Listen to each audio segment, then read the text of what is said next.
Atreus is all grown up in God of War, Ragnarok.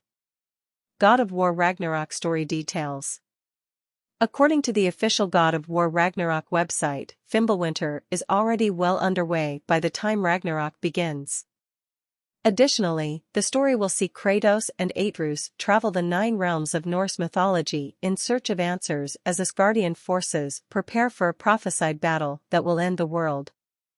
With the release of God of War, Ragnarok just around the corner, the website teased that he's seeking knowledge to help him better understand the prophecy of Loki seen at the end of God of War 2018, which will establish his role in Ragnarok.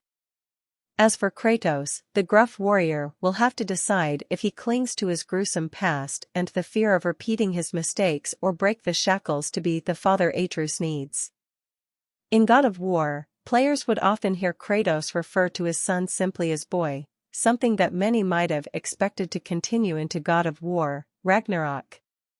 Old habits die hard, especially when it comes to parents and their children. However, this won't be the case in the sequel. As explained in the interview, the relationship between protagonist Kratos and his son Atreus has definitely evolved from the original game.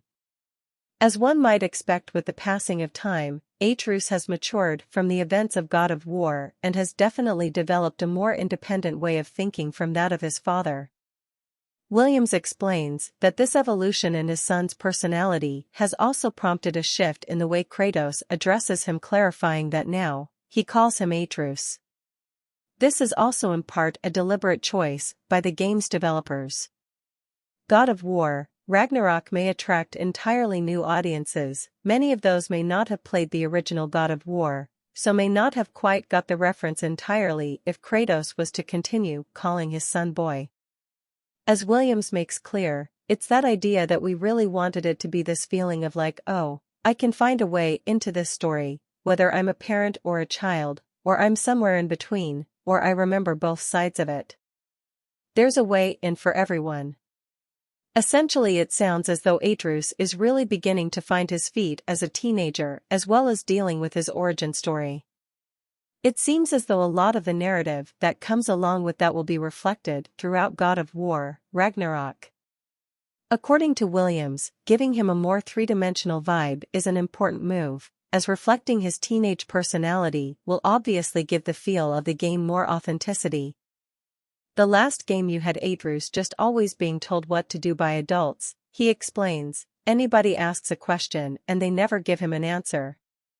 But we wanted to be a lot more gray.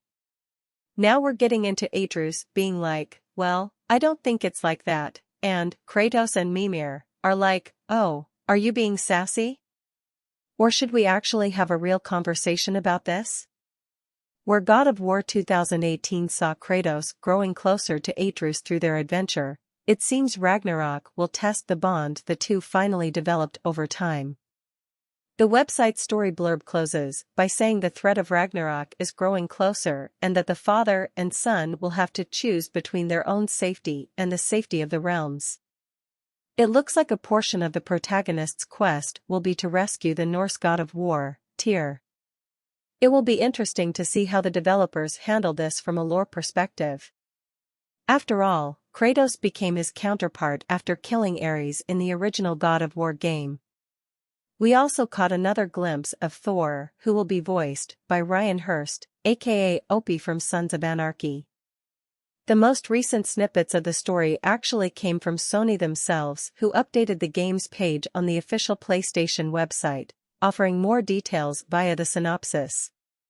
Kratos and Atreus must journey to each of the 9 realms in search of answers as Asgardian forces prepare for a prophesied battle that will end the world. Norse myths realms include Alfheim, Asgard, Helheim, Jotunheim, Midgard, Muspelheim, Niflheim, Svartalfheim, and Vanaheim. During their journey in God of War 2018, the father and son duo visits every realm except for Asgard, home to the Norse gods, Svartalfheim, Dwarven realm, and Vanaheim, home to the Vanir gods. While not yet official, it appears Ragnarok's story will run for roughly 20 hours, according to industry insider Tom Henderson. Approximately 3.5 hours of that will be cinematic scenes. In total, however, the full experience is set to last roughly 40 hours with all side quests and additional content factored in, according to the report.